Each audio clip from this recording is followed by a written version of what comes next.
Hi guys, my name is Jordan. This is my digital diary, and I'm just going to be speaking about everything and everyone.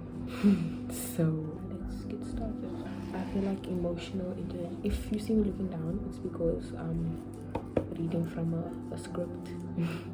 I feel like emotional intelligence is such a strong yet underrated form of intelligence, because it involves recognizing your emotions, understanding them, having empathy for others, self-awareness, as well as the ability to understand how others feel on a deeper level. We can't understand other people until we understand ourselves first.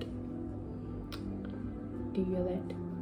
We can't understand other people until we understand ourselves first, because if you're sad and you know why you're sad, I feel like it's easier to relate to someone else when they sad. So it's like you see someone else sad and then you're just like, why are they sad? But someone with emotional intelligence would be like, oh, they sad because this happened, I felt that before, I know what that's like, I have empathy for them, I know what it's like feeling like that, you know. But don't get that mixed up with knowing what someone else is going through, because no one knows what anyone else is going through, like none of us. It's okay to say I understand your heart and I understand what you're going through, but you never know exactly how someone else feels, because that's not possible, you know. I feel like emotional intelligence is such a lost art in this generation, because we're so easy to say communication first, communication this, but then we're so bad at it, you know. I feel like a lot of us don't actually fully grasp how much we need communication, because it's always a thing of like, yeah, communication, have you spoken to him about it, have you spoken to him about it? Like, no, you guys, we don't actually do that. And I'm not saying that I'm perfect, because obviously I don't necessarily all the time, you know, communicate effectively, but a lot of the time it's really important, all the time it's really important to communicate, you know. I think we need to be more open-minded and appreciative of others' interpretations of certain things. A lot of the time we just shrug off other people's thoughts simply because we're not comprehending how others feel. We could be really bad at handling criticism and understanding how others feel. That's a very big one, because we don't think how others would feel. We just do stuff, and you know, we wouldn't like it if someone just did something to us, because you thinking, oh no, if someone does that to me, I wouldn't like that, but then it's okay for you to do it to them. That's unfair. That's really unfair. Don't do that. That's not nice at all. Sometimes when we're having arguments with others, a lot of the time we're just trying to win the argument instead of actually hearing where the other person is coming from and trying to understand why they feel the way they do. It could feel quite invalidating if the roles were reversed and someone completely disregarded the way you feel in an argument and ignored all your point of views and perspectives. Why would you want someone else to feel like that if you yourself wouldn't like feeling that way? Ask yourself that again.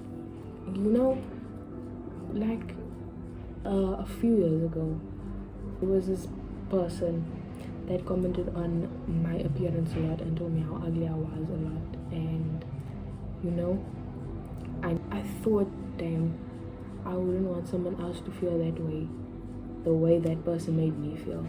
And I never commented on anyone's looks. I never told them that they're ugly. I never told them that they look like this or they look like that, because I know that's something you can't change, you know. And it's just really, it's not nice. If you don't have anything nice to say, just don't say anything at all, because you never know how many times someone says something to themselves over and over again. You say something to someone and then you don't realize, oh wait, that was kind of mean. You don't realize that. That's okay, but don't be rude. Just don't be rude. I feel like a lot of the time we don't really think of it like that way. Most of the time a lot of people just see it as there only being one person correct, one person with the correct views, This is not always the case. You need to have more empathy towards others and stop being so close-minded when it comes to hearing opinions. Emotional intelligence isn't just a skill. It's used to connect with others in ways you never thought you'd be able to. It helps us grow as people. Feel that? It helps us grow as people. Like, it's the same with communication. You need to communicate effectively. It's used to understand how others feel and know where they're coming from and understand their point of view and figure out why they feel the way they do. Because at the end of the day, that's what we're here for. To have empathy towards others, be kind to others, be nice to others, and understand their hurt, and don't ridicule them and criticize them for feeling the way they do and make them feel bad for feeling the way they do. That's not what we're gonna do, okay? And I've learned that when we're arguing with someone, all we're trying to do is win that argument, and all we're trying to do is win that argument and be like, I'm the one that's correct, you're the one that's wrong, without hearing the other person's views and perspectives and their point of views and why they feel the way they do and what happened or what occurred for them to feel the way they do. That's what we're not doing. We're not hearing them out, and that's bad. We all need to learn from each other and understand why the other one thinks the way they do.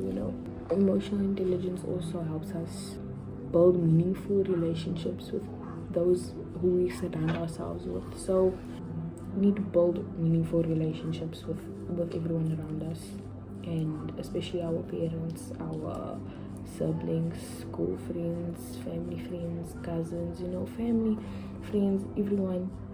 And just be nice to everyone. Don't be rude.